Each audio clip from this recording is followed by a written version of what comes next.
All right, welcome back, Eagle Scholars. I'm going to go over the problem of the day from lesson 4-2 before we do our new lesson 4-3, okay?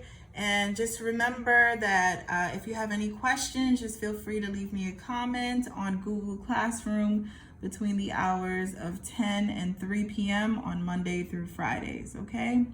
All right, so for the first question, it says, if the measure of angle LJK is equal to 28 degrees, what is the measure of angle MLK? So let's look at our diagram here. We know that this angle LJK is 28 degrees. And the other given piece of information is this half box, which we all know that that's a 90-degree angle, which makes this a right triangle. So based on the information that we have, we can find this much smaller angle here, which is angle JLK, by just simply adding 28 plus 90, which gives you 118, and then subtracting it from 180, which will give us 62 degrees. So you'll put 62 degrees in here. And now that they're asking for the measure of angle MLK is this big angle here. It's an obtuse angle. So what you would do is just add 62 and 62 degrees here, or you can just multiply it by 2 to get 124 degrees. So the measure of angle MLK is 124 degrees, okay? Moving on to the next question. This is actually a Regents question. It says, in the diagram below, segment DE divides segment AB and AC proportionally. I'm underlining that. The measure of angle C is 26 degrees. The measure of angle A is 82 degrees. And segment DF bisects angle BDE. What is the measure of angle DFB? So let's refer back to the question and just kind of dissect it and annotate. So I underline proportionally because we know that in this diagram there are two similar triangles. Now, when it says that DE is dividing this segment and this segment proportionally, it just basically means that the sides are going to be proportional to each other. It also means that segment DE will be parallel to segment BC, okay? So now that we know that they are parallel, well, we should be thinking of transversals. So here is a transversal AC, and here will be our transversal AB. So let's look at this side. If we have this transversal here and these two parallel lines, this angle and this angle will be corresponding angles. So we know that corresponding angles are congruent, so this will be 26 degrees. Now that we have these two angle measures, we can find the third one by simply adding 82 and 26, which gives you 108, and then you subtract it from 180 to give you 72 degrees, okay? So this is going to be 72 degrees here. Now let's look at this side where we have this transversal here. These two angles here are also corresponding angles. And again, corresponding angles are congruent, so this will also be 72 degrees. All right, now it tells us that this segment DF bisects this angle, right?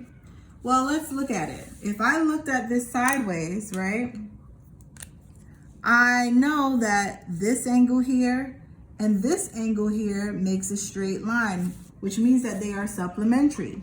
So what would be the supplement of 72 degrees? Well, 180 minus 72 will give us 108. Well, so this whole angle here is going to be 108 degrees. Now, if we divide 108 by 2, because remember that angle got bisected, so 108 divided by 2, let's look at it. That should give us what? 54, right?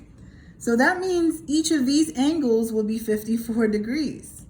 Now, going back to transversals again, right? This makes a Z, the letter Z. And the letter Z is alternate interior angles. And we know that alternate interior angles are congruent. So if this is 54 degrees, this will also be 54 degrees. I know this looks a little confusing, but if you do it again on a piece of paper, you'll see the Z a little bit more clearer. There's another way you could have gone about this answer. Well, we know that this is 54 and this is 72. Because this is a triangle, you would have to, of course, add 54 and 72 together and then subtract it from 180, and you will still get 54 degrees. Can you guys tell me what kind of triangle this is? Triangle DBF? Let me know, okay? Just think a little bit further about this question and think about possible ways that you could have gotten this answer. Not just by knowing transversals, but come up with another way that you could have received the answer. At any rate, this answer, the measure of angle DFB is 54 degrees. All right. Now for the last POD question. It says find the measure of angle B. And I mentioned briefly how we would get this answer. This is the exterior angle theorem, which basically says that the sum of the two remote interior angles here is equal to this exterior angle, all right? So they give us here 15 degrees and 2x plus 3 degrees, and angle C here, or angle BCD is 5x minus 60. So because we know, because we know that angle A plus angle B is equal to angle C, right? We can set up our equation and solve for x, right? And then we substitute in order to find the measure of angle B, all right? So angle A is 15 degrees plus 2x plus 3 is equal to 5x minus 60, okay? Now, this side needs to be simplified. So we're gonna combine like terms. So you get 2x here plus 18 is equal to 5x minus 60, all right? We're gonna do the additive inverse of 60 on both sides. So we get 2x plus, let's see, 18 plus 60, which is 78, is equal to 5x. And now do the additive inverse of 2x on both sides. So you get 78 is equal to 3x, and divide by 3 on both sides, so x is equal to 26. Now, it didn't ask us to solve for x. It asked us to find the measure of angle B. Well, the measure of angle B is represented by this expression, 2x plus 3. So you have to substitute this value of x into here, all right? So you get 2 times 26 plus 3. So 2 times 26 plus 3. So that gives us 55 degrees, and that's the angle measure of angle B is 55 degrees, all right? If you have any questions, again, feel free to leave me a comment on, what is it called? Google Classroom. All right, so now let's move on to today's lesson. Today we're going to use properties of similar triangles and apply the proportionality theorem to find the length of segments, okay? So here we have our POD, which you will complete. Take at least 15 minutes to complete it. And again, check off the level of difficulty for each question, all right? Now we're gonna get into our opening exercise. It says, an artist uses perspective to draw parallel lampposts along a city street, as shown in the diagram. What is the value of x? Justify your answer. So what I want you guys to do is look at this diagram closely. We see lampposts that are essentially parallel to each other, right? And it's in the shape of a triangle. We know that since it creates a triangle, these parallel lines is basically dividing it so that we have multiple similar triangles of different sizes in this one diagram. So they want you to find the value of x. I want you guys to use your prior knowledge from the previous lessons on setting up proportions in order to find this value of x. And then I want you to justify your answer by telling me how you got that answer. So we know one strategy is to set up a proportion. How are you going to do it? Are you going to separate the triangles? How are you going to compare the length of the sides? Just let me know what you're doing and make sure you write it in the space provided. Also, you have to show some sort of work and calculations. Do not leave it blank or just put any old explanation because you will not get credit for it, okay? All right, so now that leads into our mini lesson for today. We're going to learn about triangle proportionality, also known as the AKA side splitter theorem. Okay, so this will actually help you with understand the opening exercise a little bit better. So what this is saying, the triangle proportionality theorem is saying is, if we have a triangle that is drawn and then it is intersected, the sides of the triangle is intersected by a parallel line, a line that is parallel to the base of the triangle, then it creates proportional sides, all right?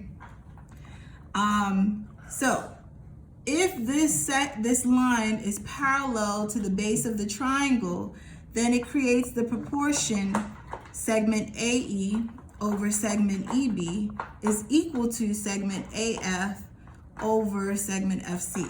Now, in the previous lessons, I told you guys to separate the triangles, but you don't have to do this anymore. Once you know that the line that is intersecting or the segment that intersects the sides, it is making the sides proportional, right? These two sides are going to be proportional. So instead of separating it, you're just going to put whatever this length of this side is over this, and whatever this side is over this segment, all right?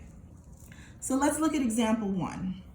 It says find the length of segment US using the triangle proportionality theorem. So let's look at this diagram. I'm going to rotate the paper so that you can see it a little closer, all right? Okay. So they tell us here that the length of RV is 10, right? The length of VT is 4.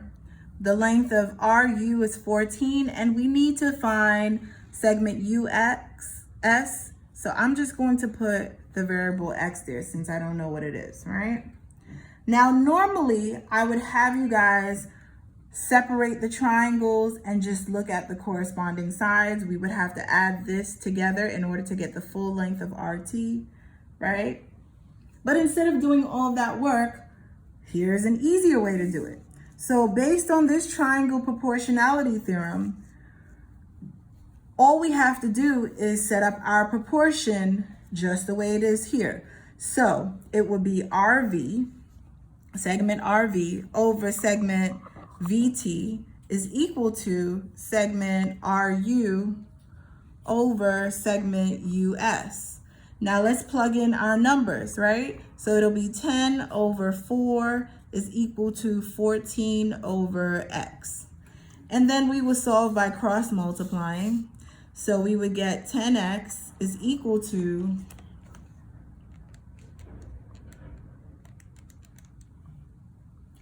56. And then we would divide by 10, right? Which will give us 5.6, right? So x will be equal to 5.6, all right? And that will be our answer, okay? And x is represent the segment US. So US is actually equal to 5.6, all right? So this is our answer right here. All right, and you can always check it out to see if it's correct, all right? So we know that 10 times 5.6 is going to give you 56, right? And 4 times 14 is going to give you 56. So that proportion is correct, all right? Now let's look at example 2. You guys try this one on your own. I'll give you a few seconds.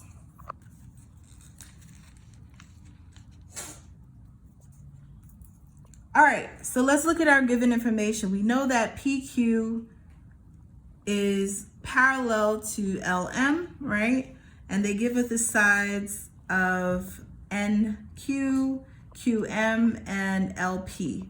And we need to find PN, all right? So our proportion will be, of course, we can do NQ over QM is equal to NP over PL. And let's just plug in our numbers now. So we would get NQ, which is 5 over 2, is equal to X over 3. And when we cross multiply, we would get 2x is equal to 15, right? And then 15 divided by 2, which is equal to 7.5. Now, the way we would check this is by cross multiplying to see if we get the same number. So 2 times 7.5 gives us 15, and 5 times 3 gives us 15. So we know that the sides are definitely proportional and it works out. So segment PN is equal to 7.5. Don't be afraid to get a decimal. Just make sure you check your answers. All right, so the next theorem that we're learning about is the converse of proportionality theorem, all right? So the converse is basically we're working backwards.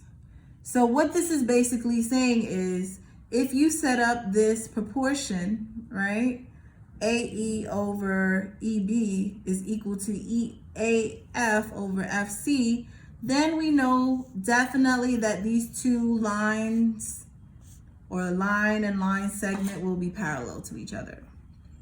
So that's the way that you will verify that the segment and the line or lines are parallel. So you're proving that they're parallel using the triangle proportionality theorem, okay?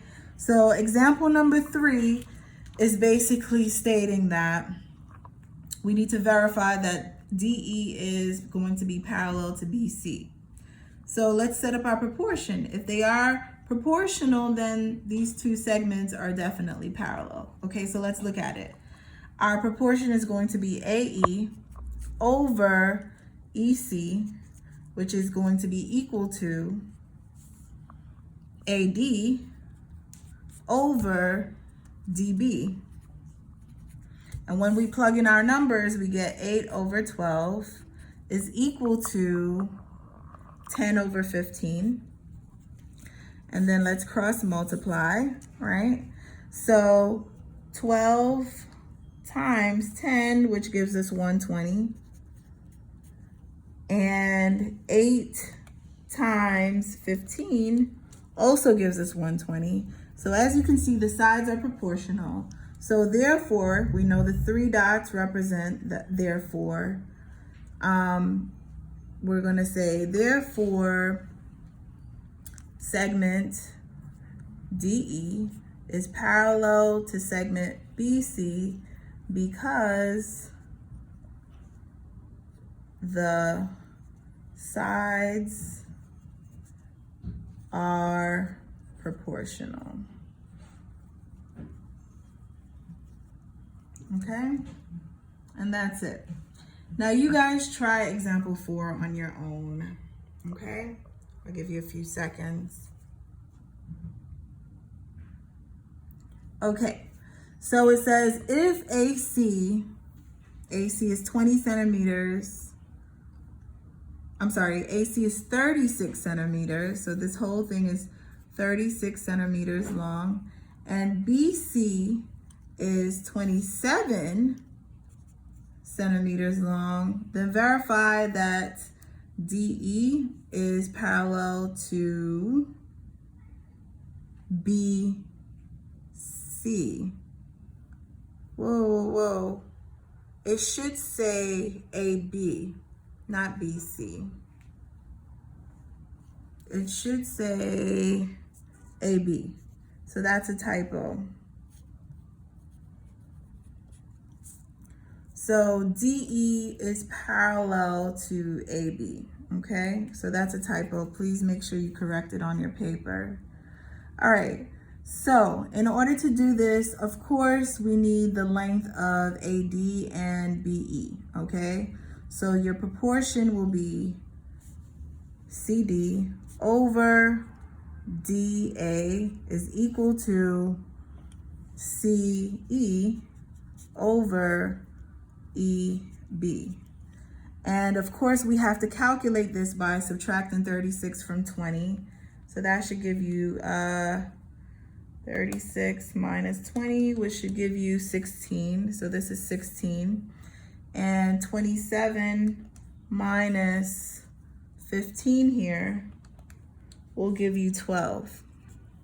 All right. So we get 20 over 16 is equal to 15 over 12. And let's cross multiply. So 15 times 16 gives us 240 here. And let's see if that's equal to 20 times 12. Again, 240. So the sides are proportional. So therefore, segment DE is parallel to segment AB because the sides are proportional. You can be specific too and name the sides. So you would say sides or segments AC is proportional to segment BC. You can say that, all right? All right. So now that we have learned about the side splitter theorem or the triangle proportionality theorem, let's learn more about the angles within the triangles, okay?